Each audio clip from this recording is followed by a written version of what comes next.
pretty big machines here that we have. So what's one way we can make sure these machines are safe? By doing a pre-start. How do we do a pre-start? We'll walk you through one right now. Over here we have one of our truck drivers, Stephen. Stephen's going to walk us through how to do a pre-start and do it correctly. The first thing that we do is we make sure that it's tagged out and no one can move the truck while the pre-start's being done, in case that we've got to get under the truck as we're walking around. Second step, make sure that the wheels are chocked so the truck doesn't roll away, just in case there's no air in the truck before we start. And then now we check the fluid in the oil and so next step is to check the fluid in the radiator, making sure that it's cool, of course. Pressure's out and the fluid's perfect. Next thing is make sure that your belts are tight. The belts are good on this one, and making sure that there's no oil leaks down the side of the engine. The turbo's okay. All the hoses on the top, we've got no wear in any of the rubber mounts. Next thing is to make sure there's no fuel leaks in any of the tanks that you're walking around, and checking the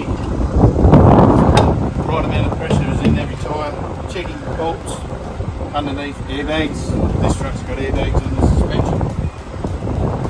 And just going down at the back and check the second airbag. All bolts are in place. Side lights are clear from dust and mud and all the other stuff that goes with it. Yeah, just a general check of your hinges on your trailers. Your legs are up. Following down, there's no cracks in the chassis. No damages done to the front of the carriage because of someone that may have driven it the night before, might have missed something being in the dark. Air pressures again. These tyres are good. Checking nuts are all in place. No missing. Nothing's broken. Same again, check your mounts underneath there, making sure the bolts are in place, no cracks, and all your hinges are good. On the back here, there's you've got hydraulic rams, no leaks in any of the hoses or anything like that. Making sure that all your couplings are in place, the airlines are intact.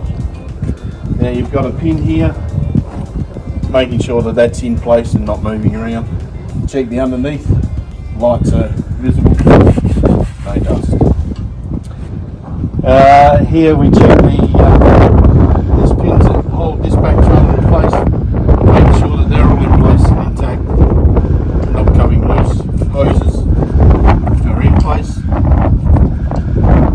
Checking down the front here, making sure that there's no visible damage. The springs are in place, air tank's visible and okay. Same again on the back of the trailer, and on the front of this trailer now has hydraulic rams which tilt the doors to the front. Lights do need to clean. A little bit dusty on the back of this one. And you should make sure, or wash the back of your trailer before you head out. Make sure that all your signs are visible, number plates and all the rest of it. Tyre pressures are good, nuts are in place again on this side. Checking your hoses, exactly what you check on the back of the trailer. Make sure your legs are up. That's okay. Your airbags, you've got air in them. The rest of it, everything looks pretty good. Always make sure that these bolts and pins are in place. Exactly the same on the other side.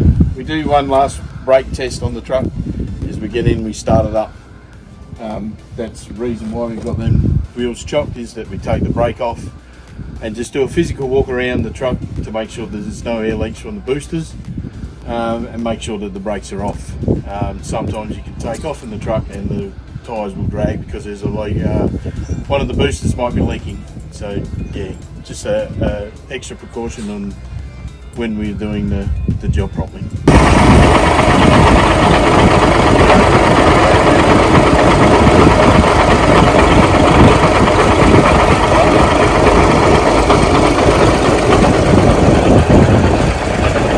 Matt here again. Once you've conducted your pre-start, you need to fill out your driver's daily record. Now remember guys, this is a legal document, so it needs to be filled out correctly.